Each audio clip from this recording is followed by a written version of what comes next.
51 del versículo 5.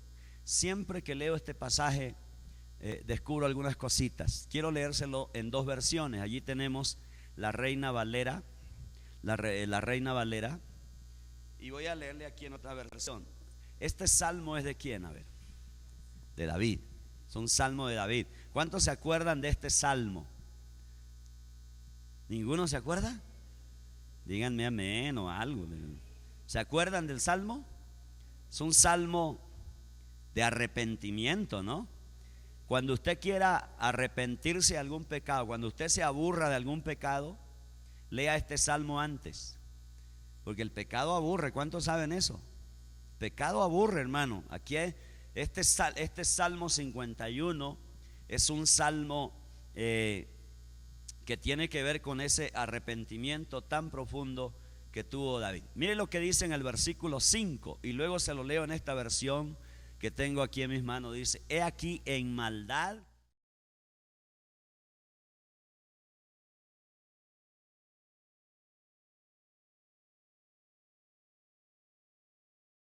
mire cómo dice esta versión que tengo aquí en mis manos. Dice: tengo que admitir que soy malo de nacimiento y que desde antes de nacer ya era un pecador. Ahora, nosotros no somos pecadores porque pecamos. Repita eso. Entonces, ¿por qué somos pecadores?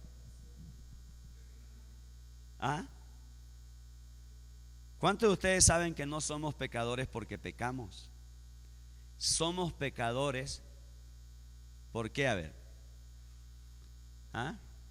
Porque nacimos en pecado, hermano. Nacimos en pecado, nacimos ya manchados. Este es un principio bíblico, y a eso se está refiriendo aquí David, hermano. Mire lo que está diciendo David aquí. Ahora, no es que haya pasado algo extraordinario, diferente a lo que les estoy mencionando. Ahora, David, cuando el rey David pecó, ahora recuerde que el contexto de este pasaje es el pecado de David. ¿Están de acuerdo conmigo? Atentos, por favor. El contexto de este capítulo 51 de David es el pecado de él. Ahora escuche, en ese contexto él recuerda el pecado de su madre. Dice, ahora no recuerda esto por justificarse, por excusarse. No es que él esté echándole la culpa a su madre. Claro, yo caí con Betsabé porque mi madre me concibió en pecado y mis padres me concibieron. Ahora muchos se justifican en eso. Yo soy pecador, yo soy borracho porque es que yo vi a mi padre todo el tiempo borracho.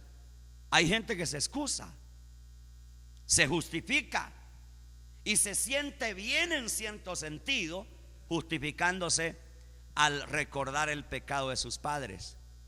Ahora, David está recordando que él fue concebido en pecado en ese momento cuando él, escúcheme bien, cuando él estaba arrepintiéndose delante de Dios. No para justificarse, no para excusarse y decir mis padres son los culpables de esto, o la iglesia es el culpable. Ahora, nunca nuestro pecado, a no ser delante de Dios, a no ser con la sangre de Jesús, la única manera de que nuestro pecado sea justificado. Usted nunca se justificará echándole la culpa a otro. Así lo hayan influenciado, así escuche esto, así lo hayan presionado a usted. Pero nunca usted y yo podremos justificarnos al echarle la culpa a otra persona. Nuestro pecado solamente tiene justificación a través de la obra redentora de Cristo. Cuando usted y yo nos arrepentimos, reconocemos que hemos pecado, nos rendimos al Señor y le decimos: Padre, he pecado, me he ensuciado. Pero más sin embargo, escúcheme bien, David aquí está haciendo referencia en esa atmósfera de arrepentimiento que él tiene. delante de Dios, él recuerda que fue concebido en pecado. Ahora la Biblia dice esto. Por ejemplo, lea conmigo el Salmo 58, versículo 3, rápidamente, como para que usted entienda un poquito esto, esta introducción aquí. Mire, dice: se apartaron los impíos ¿desde dónde? ¿Desde dónde? Mire esto, mire.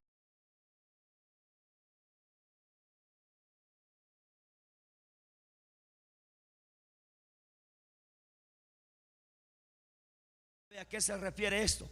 Se refiere a que todos los seres humanos hemos nacido manchados por el pecado. Todos somos pecadores de nacimiento. Nadie es pecador porque peca. Nadie es pecador porque adultera. No somos pecadores porque en pecado nos concibieron, en maldad nos concibieron. Somos el resultado de la naturaleza caída, derrotada, que fracasó delante de Dios. A eso se refiere David. Pero mire el libro de Efesios 2:3 en el Nuevo Testamento. Allí lo especifica también de lo que está hablando David aquí en este Efesios 2:3. Mire lo que dice: entre los cuales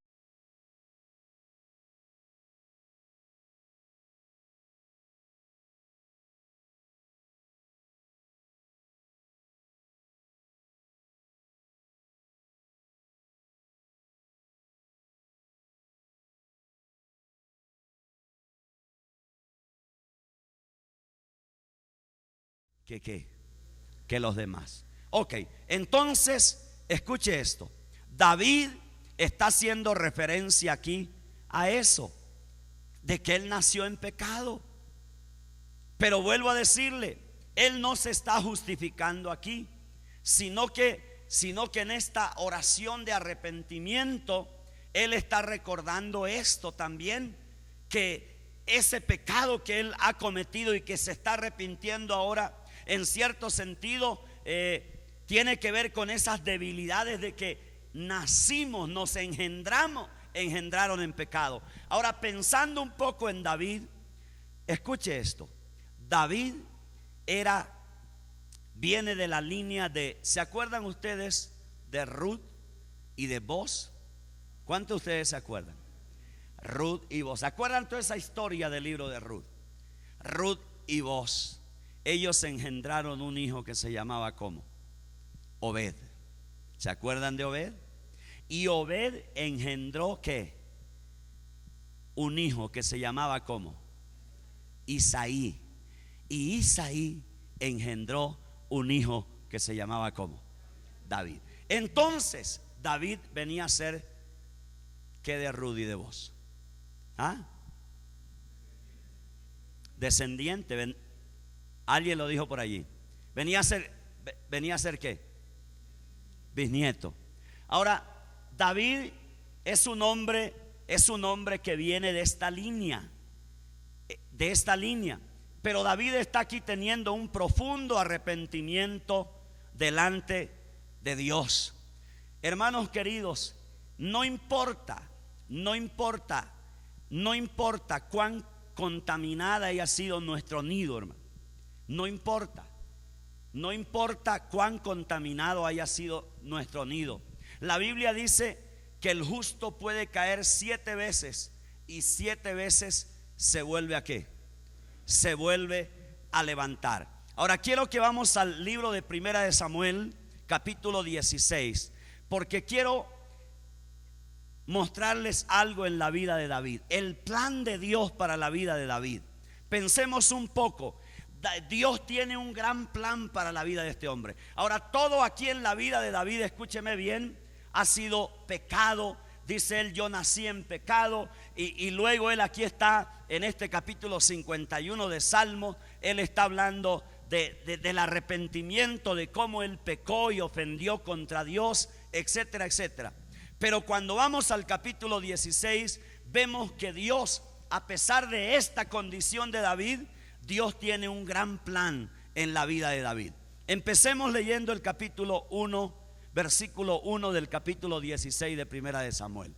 Mire lo que dice: dijo Jehová.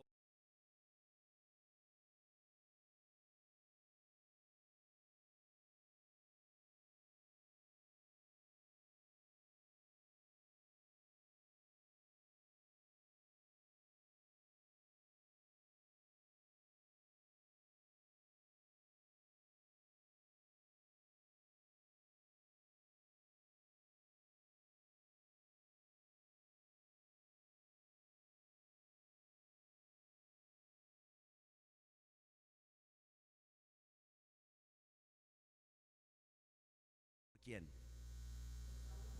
¿Ah?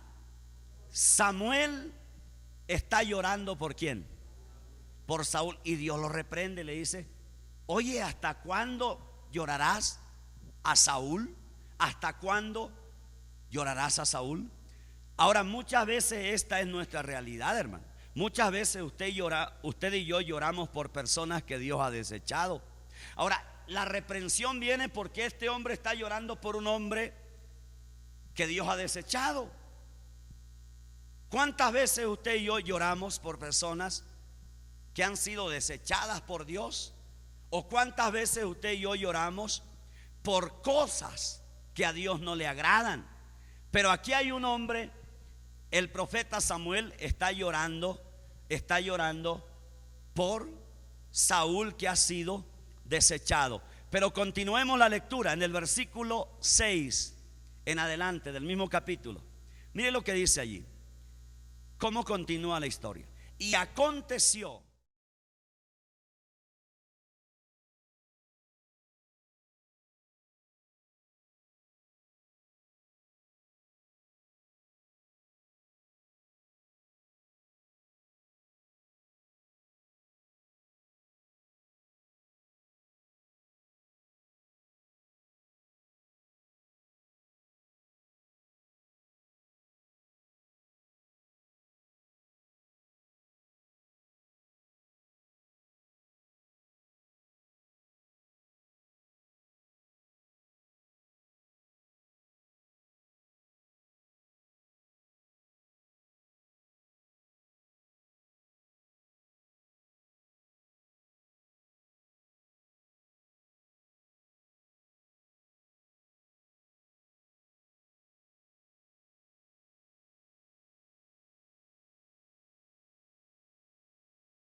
no puede mirar.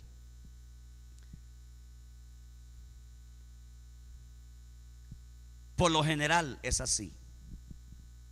Aquí tenemos un rechazo de Dios a los hijos de Isaí, a excepción de uno.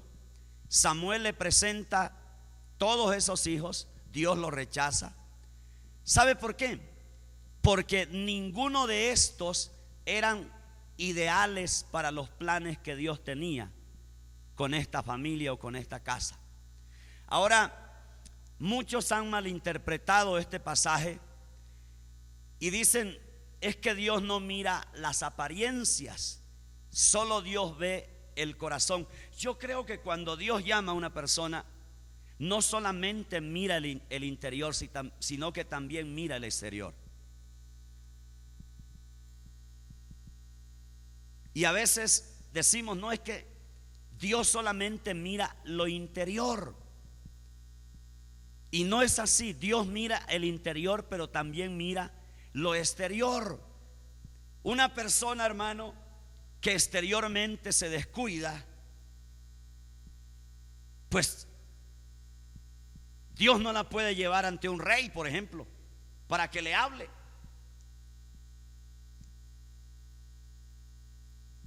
Si solamente Dios mira lo interior, aunque así es, Dios mira lo interior, pero también mira lo exterior.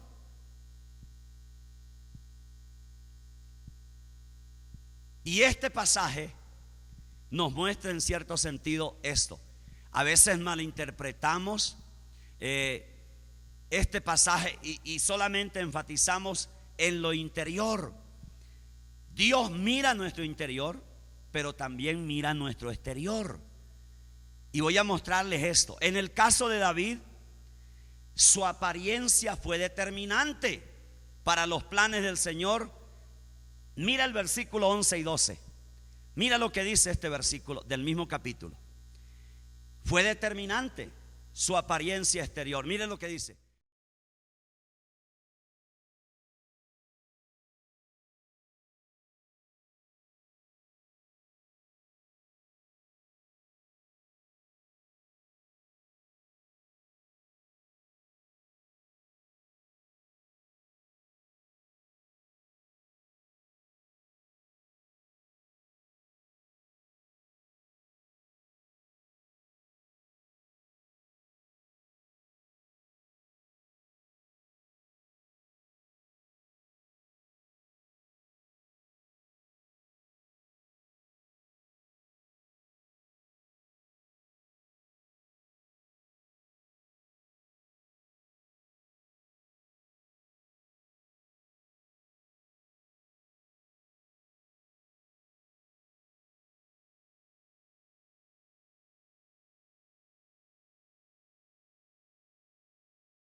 Mire, equivocadamente se ha pensado que Dios solamente enfatiza en lo interior.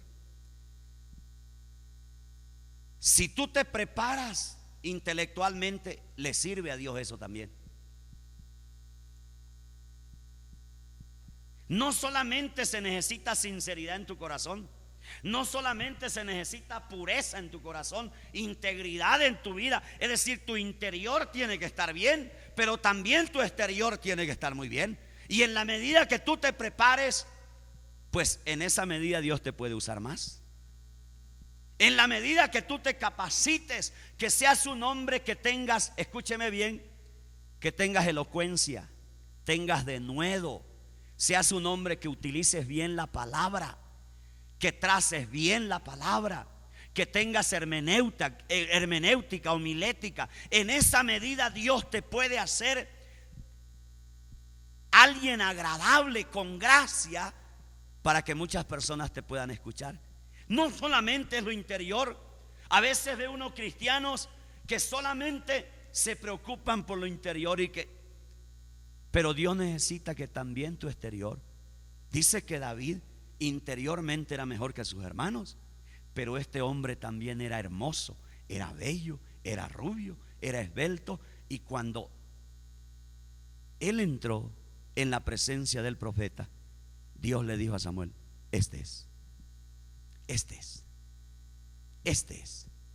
Hermanos queridos, su padre no lo había notado, ni siquiera lo había llamado a esta reunión con el profeta Samuel. No lo había llamado.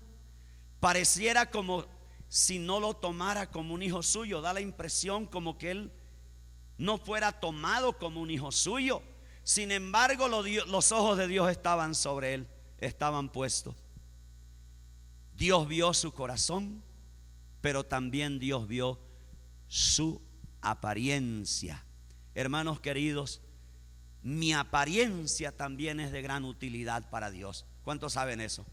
Mi apariencia también es de gran utilidad para Dios. Mire lo que dice en el libro de Hechos capítulo 13, sin perderme allí, es Hechos capítulo 13, versículos 22 y 23. Hablando de este gran plan de Dios con David y con la nación de Israel. Hechos capítulo 13, versículos 22 y 23. Dice: quitado este, es decir, ¿quién?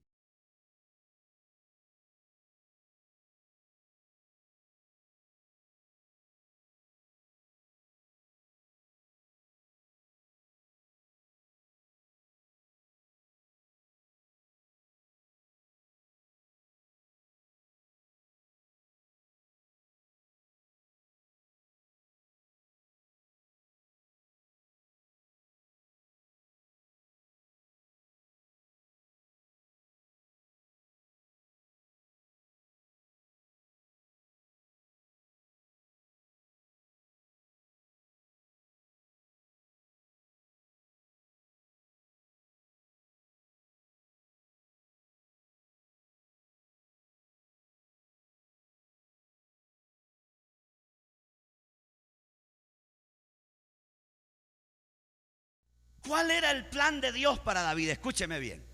¿Cuál era el plan? Era un plan maravilloso. Un plan maravilloso. ¿Cuándo culminó ese plan? Cuando nació Jesús. Qué lindo el plan de Dios para este hombre, hermano.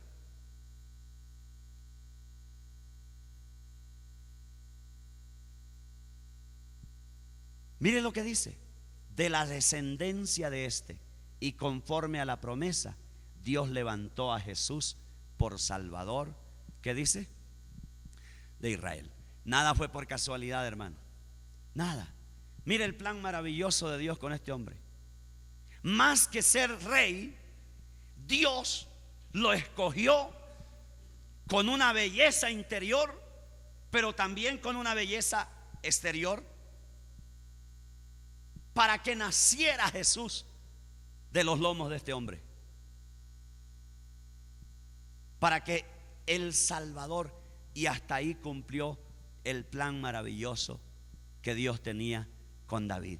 Dios tiene un plan para cada uno de nosotros, hermano. No hay duda de eso. No hay duda. Y no importa si fuimos concebidos en pecado. Ahora, el capítulo 17. Vemos ya a David. No solamente aquí fue escogido por Dios. Nos muestran estos textos el plan que Dios tenía con él. En el capítulo 17 ya vemos a David venciendo gigantes. Y nos habla del enfrentamiento entre David y Goliat. Y cuando el filisteo, mire lo que dice, vamos a leer. Primera de Samuel capítulo 17, versículo 42 al 45. Primera de Samuel 17.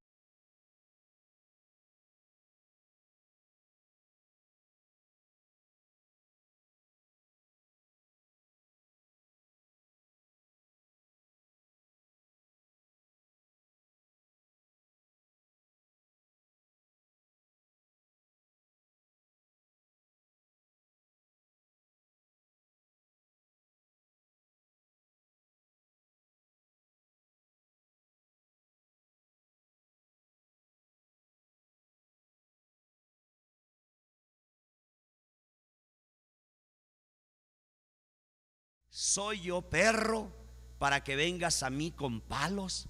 Y maldijo a David por sus dioses. 44. Dijo luego el filisteo a David: ven a mí y daré tu carne a las aves de los cielos y a las bestias del campo. Y el 45 dice: entonces dijo David al filisteo: tú vienes a mí con espada y lanza y jabalina, mas yo vengo a ti en el nombre de Jehová de los ejércitos, el Dios de los escuadrones de Israel, a quien tú has, ¿qué dice? Has provocado.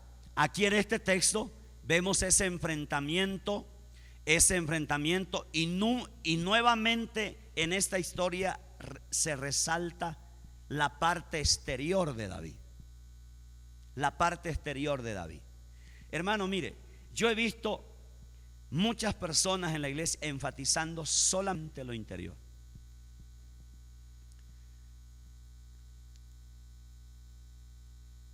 Yo he descubierto que Dios nos utiliza en la medida que interiormente estemos bien preparados y exteriormente también tengamos una buena gracia.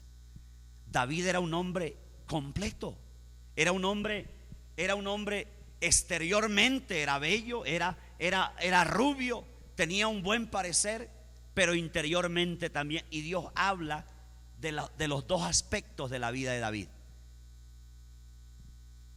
Qué importante es esto, hermano. Qué importante es esto.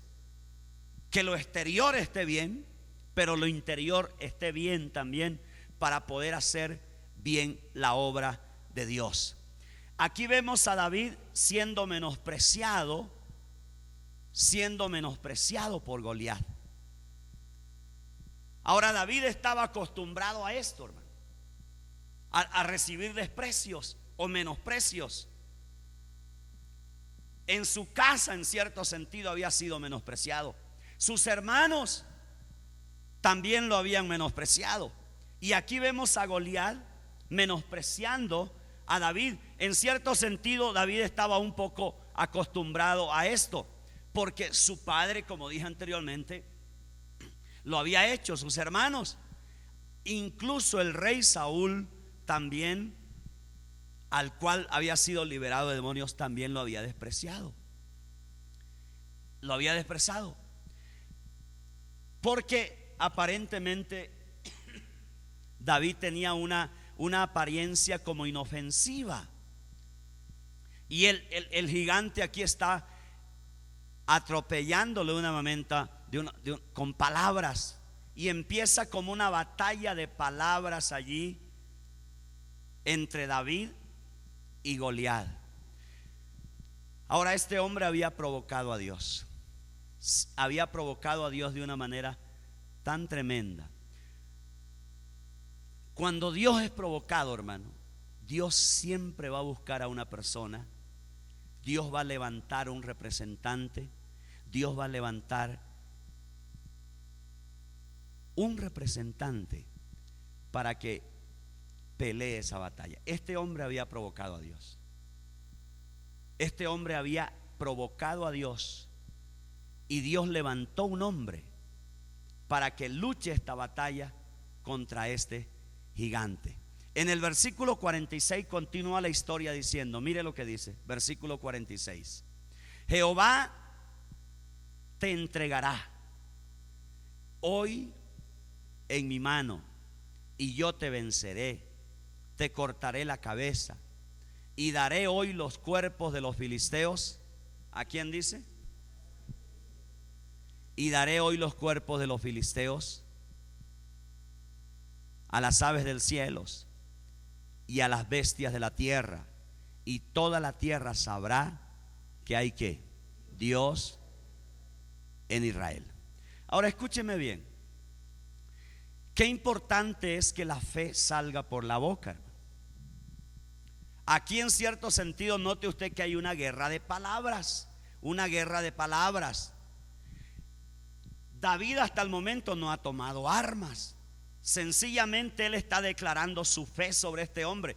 La fe que él tiene en Dios, la confianza que él tiene en Dios, él la está declarando. En el versículo que acabamos de leer, él dice: Jehová te entregará hoy en mi mano. Él está expresando su fe en Dios, y él está declarando lo que cree Dios, lo que él cree que Dios hará con este hombre. Te entregará hoy en mi mano, yo te venceré, te cortaré la cabeza, y daré hoy los cuerpos de los filisteos a las aves de los cielos y las bestias de la tierra, y toda la tierra sabrá que hay que hay Dios en Israel. Mire lo que David está haciendo. David está declarando su fe sobre este hombre, lo que él cree que Dios hará. Y Goliat había intimidado pues al ejército de Israel durante 40 días, dice la historia, y había mentido 80 veces había mentido y los israelitas estaban atemorizados por las mentiras del enemigo. ¿Cuántas veces usted y yo nos dejamos adormecer? Nos dejamos atemorizar con las palabras del enemigo que a veces vienen a nuestra boca.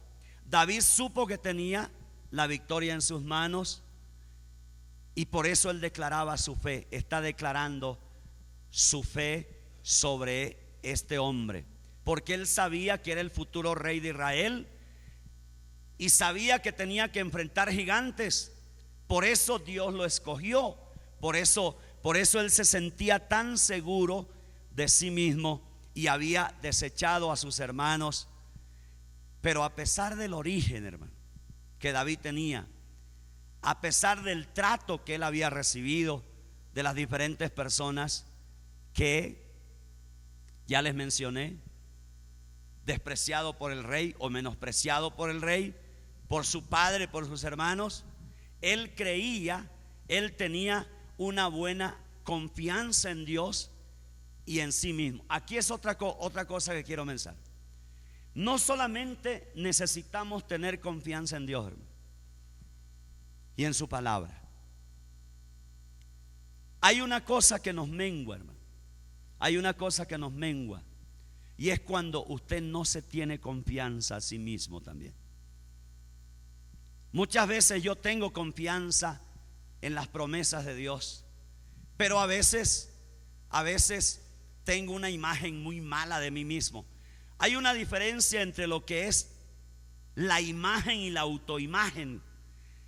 A veces nosotros vivimos, andamos y creemos lo que la gente dice de nosotros, y esa es nuestra imagen.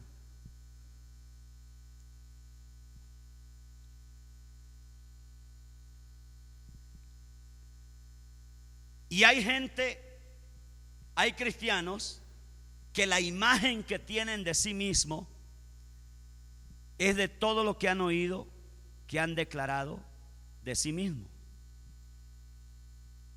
Hay personas que vienen de la casa con una imagen pésima, por ejemplo, de sí mismo.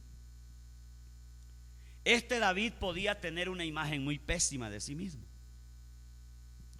porque la imagen que la gente tiene de sí mismo se la forman los demás con lo que dicen. Por ejemplo, hay personas que necesitan que hablen bien de ellos para sentirse bien.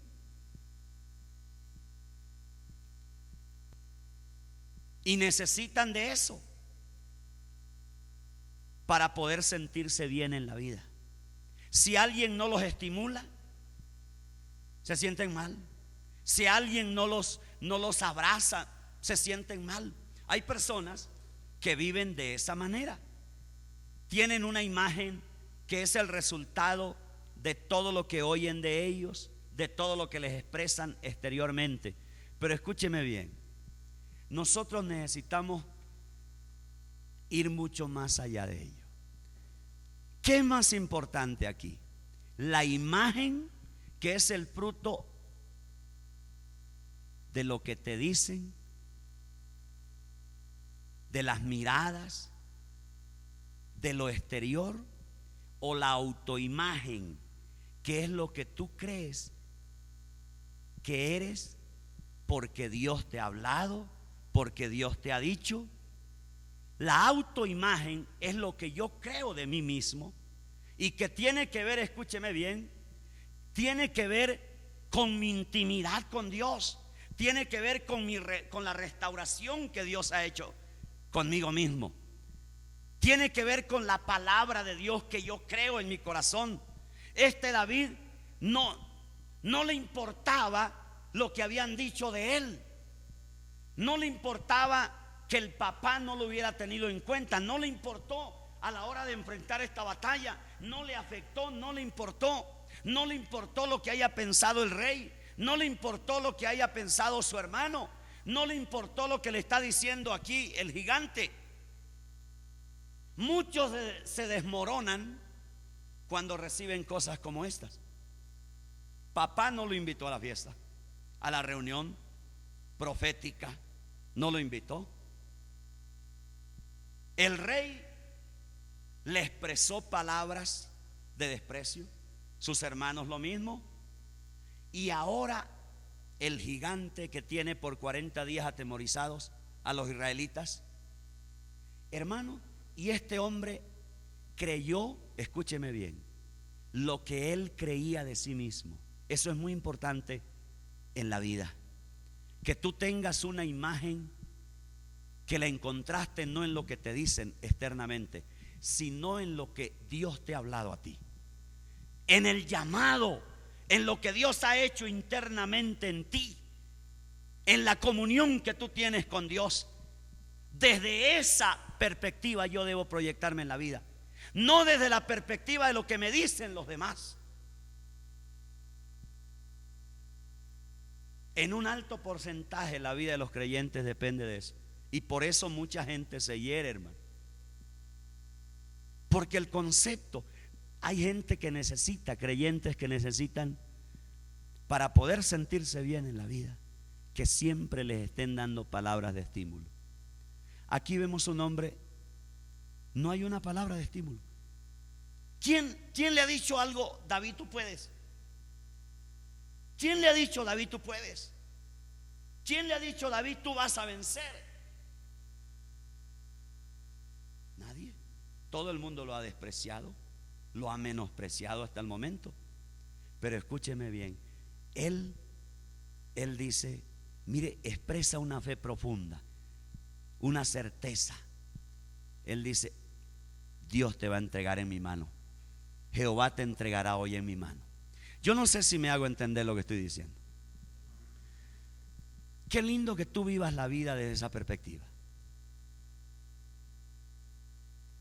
no desde la perspectiva de lo que te dice tu esposo, desde lo que te dice tu esposa. Obviamente en algún sentido nos ayuda, pero qué lindo que usted aprenda a vivir, hermano, desde la perspectiva de su sanidad interior, desde la perspectiva de su comunión con Dios, desde la perspectiva de su revelación que usted tiene de Dios, desde la perspectiva de su integridad, desde la perspectiva de lo que Dios ha hecho aquí internamente en usted. Y desde allí usted avance, desde allí usted camine. Y usted puede vivir en una atmósfera de desprecio externo. Usted dice, mentira, yo soy lo que Dios dice que yo soy. Este era un rey, hasta el momento era un rey por decreto divino nomás. Había una palabra sobre él y él está creyendo esa palabra. Había una experiencia de matar osos nomás. Había una experiencia de haber honrado a su padre. Está cuidando el patrimonio de su padre. Él sabe que ha sido íntegro con su padre. Él sabe que se ha conducido bien delante de Dios. Él sabe que ha sido santo hasta el momento. Es un joven, pero él sabe que Dios lo ha entrenado en la batalla. Escúcheme bien, desde esa perspectiva David saca estas palabras de fe y él dice, hoy Dios te entregará en mi mano. Hermano, qué lindo que tú vivas la vida desde esa perspectiva.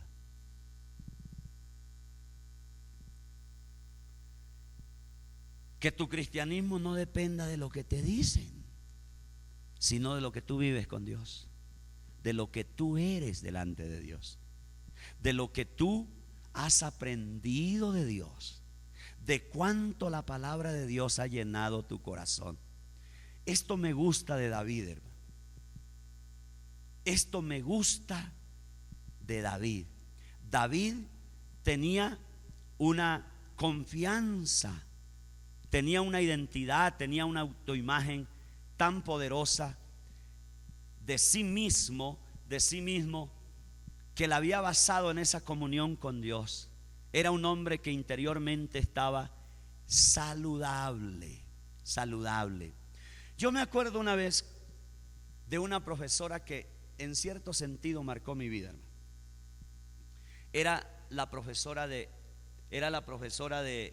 sociales.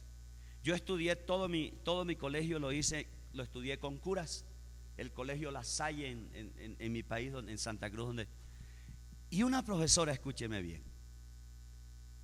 una profesora me dijo a mí estas palabras las recuerdo hoy cuando tengo 52 años, las recuerdo hoy.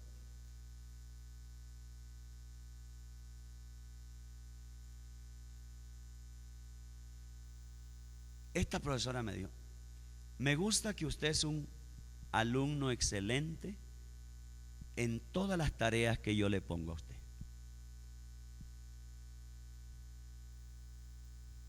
Esas palabras yo las recuerdo hasta el día de hoy, hermano. La excelencia. Ella declaró excelencia sobre mi vida, en cierto sentido.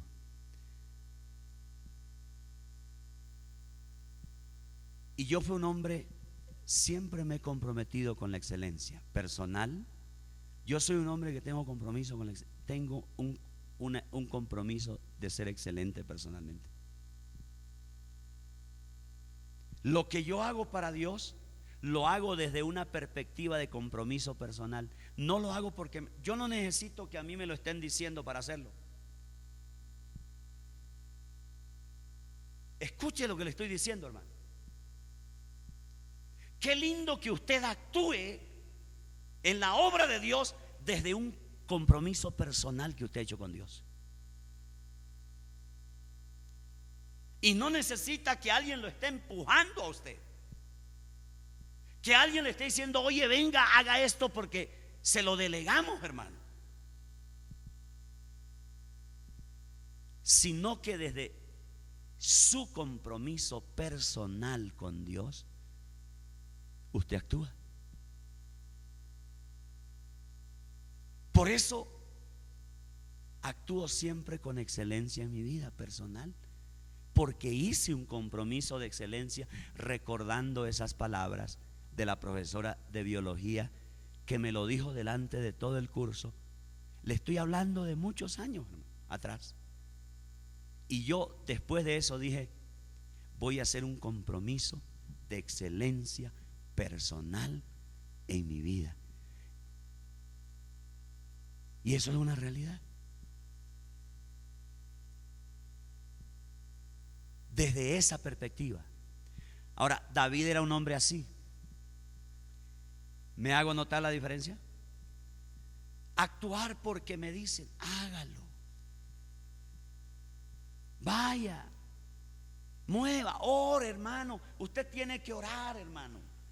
No, usted no tiene que orar porque le digan que ore. Usted tiene que orar porque usted tiene un compromiso personal de orar.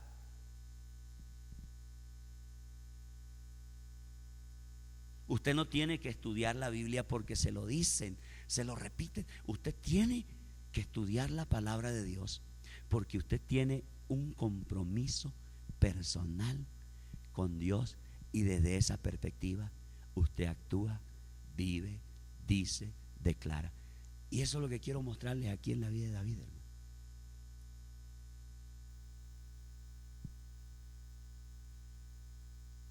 Dígame dónde hay una palabra de todos los que le rodean a David diciéndole: David, bravo, hágale, hermano.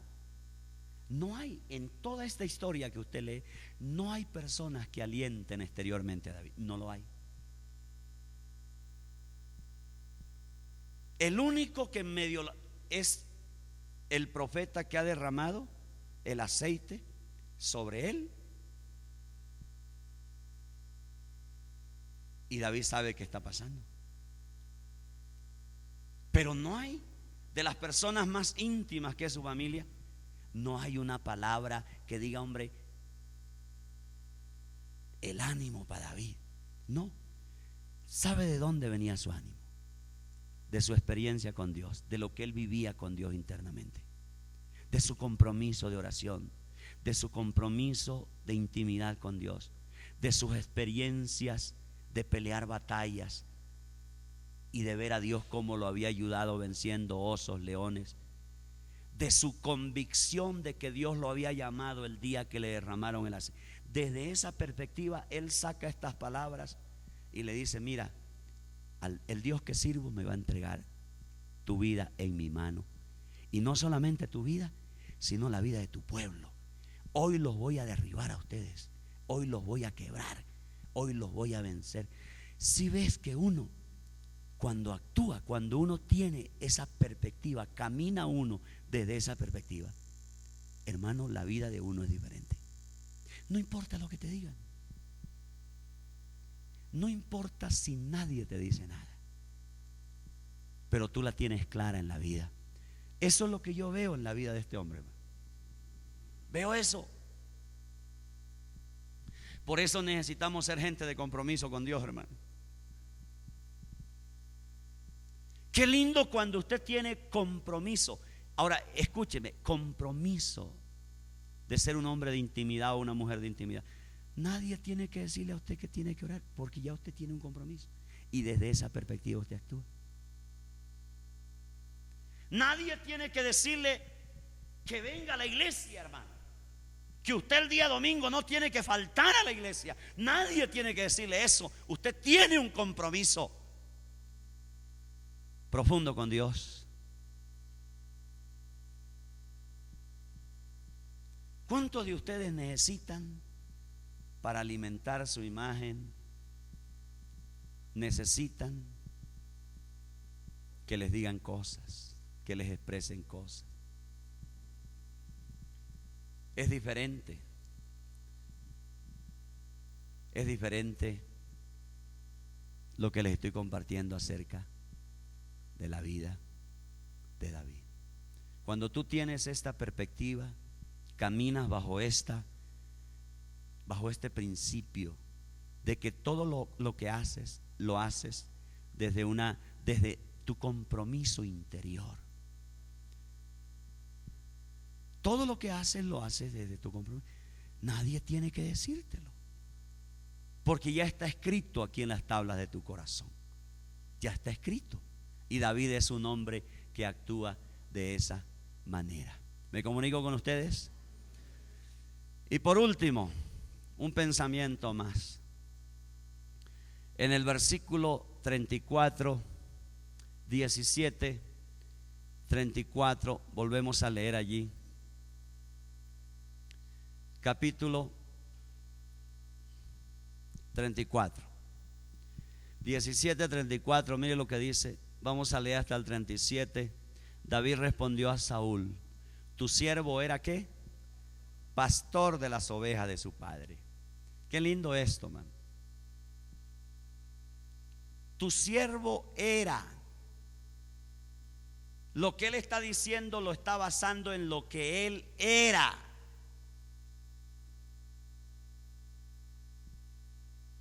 No está dando un mensaje al rey aquí, una teoría. Él dice aquí: David respondió a Saúl: tu siervo era pastor de las ovejas de su padre. Y cuando venía un león, ¿qué dice? O un oso, yo también, ¿qué dice? Yo tomaba algún cordero de la manada, salía yo tras él y lo hería, y lo libraba de su boca, y se levantaba contra mí, y yo le echaba mano de la quijada y lo hería y lo mataba. Fuese león, fuese oso, tu siervo lo mataba. Y este filisteo, ¿qué dice? Incircunciso, será como uno de ellos, porque ha provocado al ejército del Dios viviente. Añadió David: Jehová me ha librado de las garras del león y de las garras del oso. Él también me librará de la mano de este filisteo. Y dijo Saúl a David: ve y Jehová esté contigo. ¿Qué palabras, hermano? Me gusta esto. Qué lindo que tú actúes desde la perspectiva de tu intimidad con Dios, desde la perspectiva de tu experiencia con Dios. Por ejemplo, nadie a mí me sacará de la iglesia, hermano, pase lo que pase, porque internamente yo he tenido y he vivido experiencias con Dios en la iglesia. Por eso yo no puedo abandonar la iglesia. Qué importante es que Dios te marque, hermano. Qué importante es esto.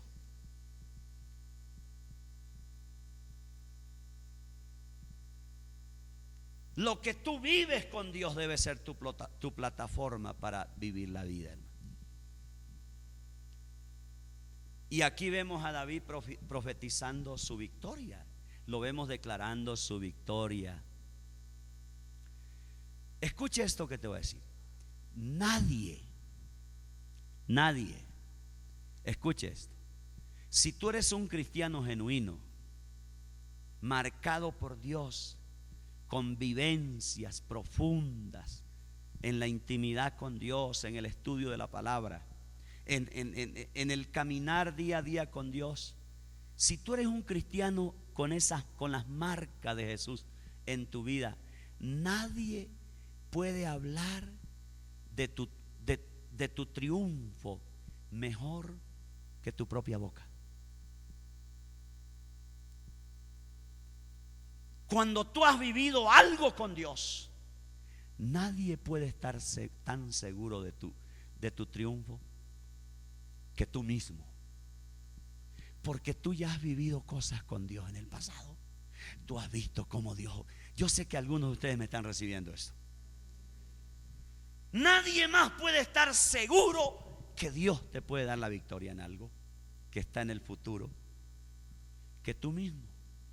Porque tú ya has vivido cosas de aquí para atrás con Dios y tú sabes que Dios te ha ayudado. ¿Cuántos me entendieron lo que dije? Solo el que ha vivido cosas, experiencias con Dios, solo el que ha visto a Dios dándole victoria en las batallas, puede estar tan seguro en el presente que lo que viene mañana o que lo que estoy viviendo aquí en adelante, Dios lo hará de la misma manera. Nadie te puede dar esa, sino tú mismo. Yo puedo estar tan seguro hoy que Dios me va a dar la victoria en esto que estoy viviendo de aquí en adelante, porque ya Dios me lo ha dado en el pasado. A veces uno, cristianos de tanta data, hermano, tantos años, uno tiene que convencerlos, pero Dios te va a ayudar. Tiene que convencerlo. No, nadie tiene que convencerme a mí de que Dios me va a ayudar aquí en adelante, porque ya yo lo he visto ayudándome de aquí para atrás. Por eso este hombre está hablando así.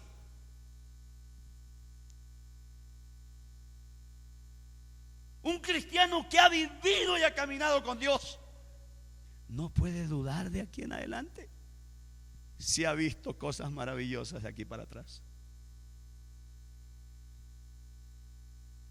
Por eso este hombre es tan atrevido. Y no le importa lo que diga el rey, no le importa lo que diga papá, no le importa el desprecio, no le importan las circunstancias, no le importa que nadie lo anime. Él sabe que todo lo que va a pasar con Goliat, Dios lo va a hacer como lo hizo con los osos, con los leones y con todas las cosas. Y además de todo eso, él sabe que con papá ha sido intachable. Mire, le voy a enseñar un principio a los jóvenes pocos que están aquí. Escúcheme bien. Cuando uno ha sido intachable en la casa con papá y mamá, esa es una buena plataforma para ser victorioso en el futuro.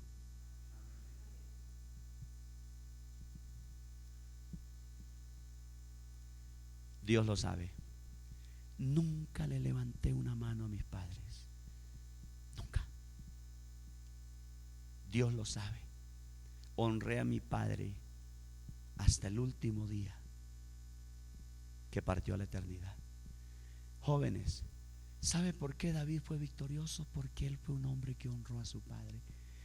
Mire, mientras los otros estaban, 3 hijos estaban en el ejército, él estaba cuidando el patrimonio de papá. Y lo estaba cuidando con tal integridad que mataba osos, leones para que no se perdieran las ovejas de papá, los animales de papá. Intachable en la casa. Jóvenes, entiendan esto. El día que ustedes salgan de la casa, van a ser triunfadores si ustedes fueron intachables con papá y mamá en la casa.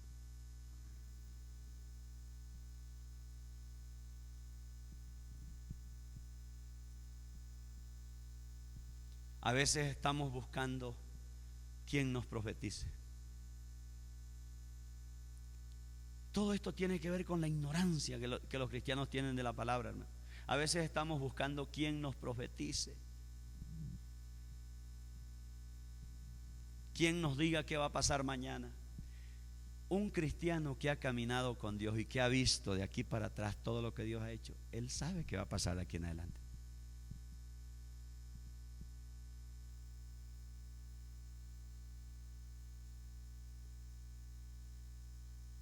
Yo tengo la seguridad que Dios de aquí en adelante nunca me dejará solo, porque yo sé que de aquí para atrás nunca me dejó solo.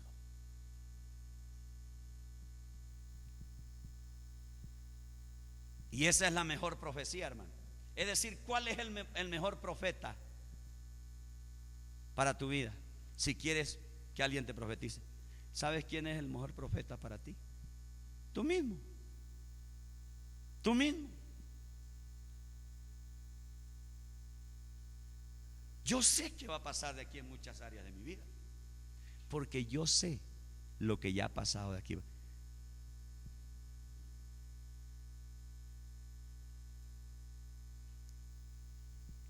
Yo sé lo que he vivido aquí con Dios para atrás.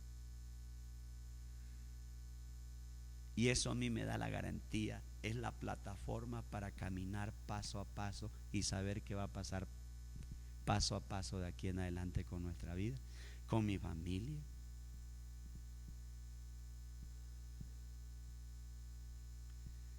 Por eso David, quería mostrarles esto de la vida. A mí siempre me ha ayudado saber que este hombre, hermano, este hombre era diferente de muchos en muchas cosas.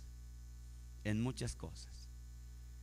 Muchas veces usted escucha voces del diablo diciéndole: tu familia se va a dividir, tú eres un pobre. Uno escucha a veces voces, etcétera, etcétera. Pero una persona que tiene una vida y que ha vivido una vida con Dios, sabe que de aquí en adelante sencillamente son palabras de un gigante que quiere atemorizarme, que está diciendo mentiras, que está diciendo cosas. ¿Cuántos de ustedes creen cosas? Por eso les digo, no viva la vida dependiendo de lo que le dicen a usted. Que estás muy lindo y usted dice: sí, yo soy linda, de verdad, me lo están diciendo. Y muchas personas necesitan que le digan cosas para poder sentirse bien, para poder... No.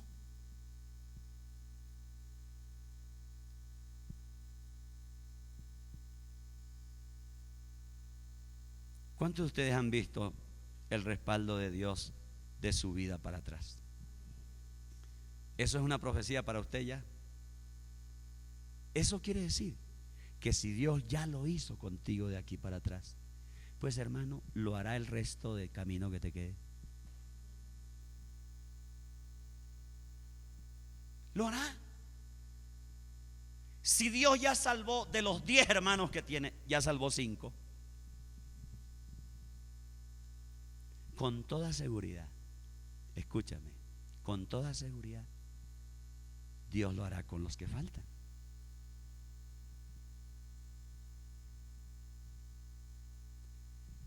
Ya había matado Dios osos, leones en la vida de David, pero escuche, faltaba uno, faltaba el gigante.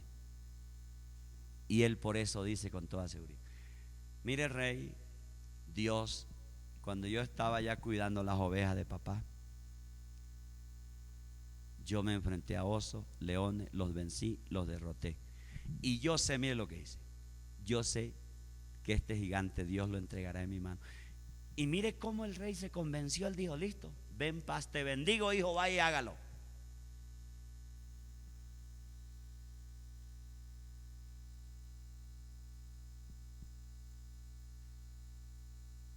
Dicen amén.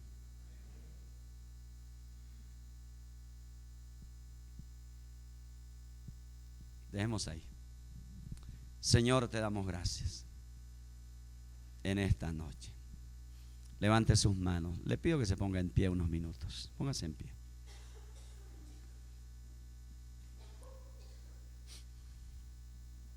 Señor, te agradezco. Levante sus manos al cielo.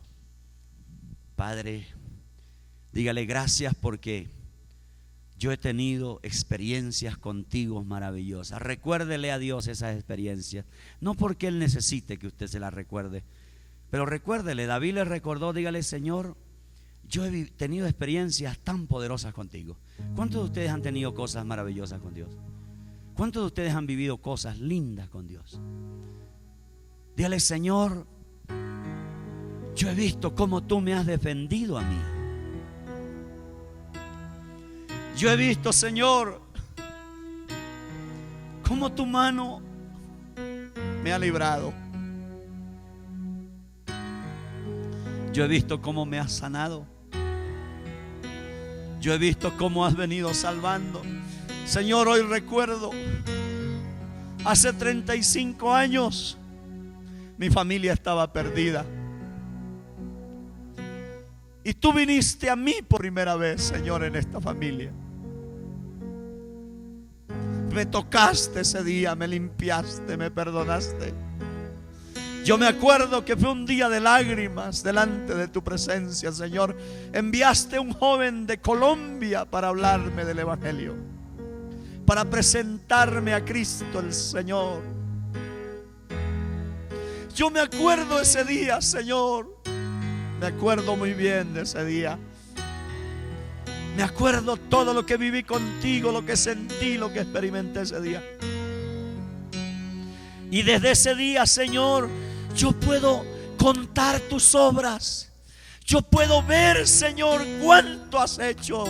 No solamente en mi propia vida, lo has hecho en mi familia. He visto cómo has venido salvando, oh Señor, a tantos familiares. He visto cómo has venido formando, preparando, llamando a muchos de ellos. Hasta el día de hoy han pasado maravillas en mi familia, Señor.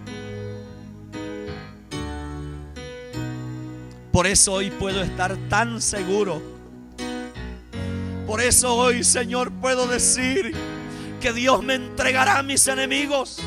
Por eso hoy puedo decir que mis enemigos saldrán huyendo por 7 caminos. Por eso yo puedo decir hoy que todo gigante es derrotado, es quebrantado en el nombre de Jesús. Señor, levanto mi voz.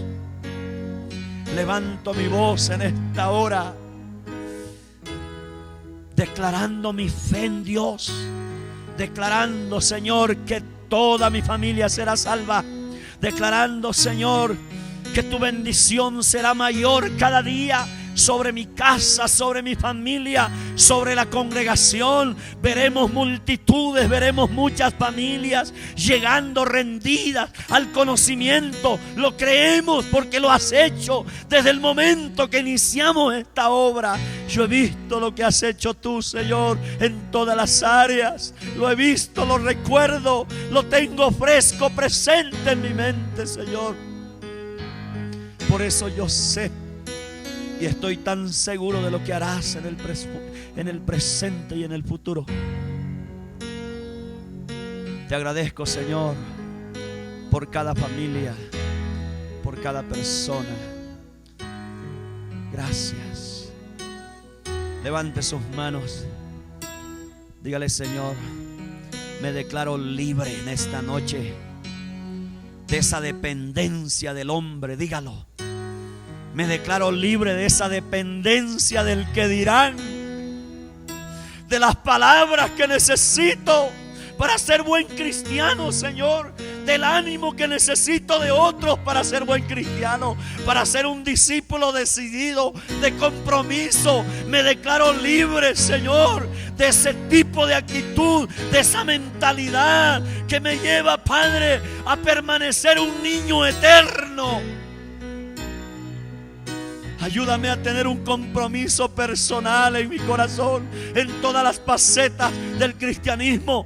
Ayúdame, Señor, oh, en el nombre de Jesús de Nazaret, un discípulo de compromiso, un hombre, una mujer de compromiso, Señor, que hace las cosas porque está comprometido en su interior, un compromiso, un pacto con Dios, Señor.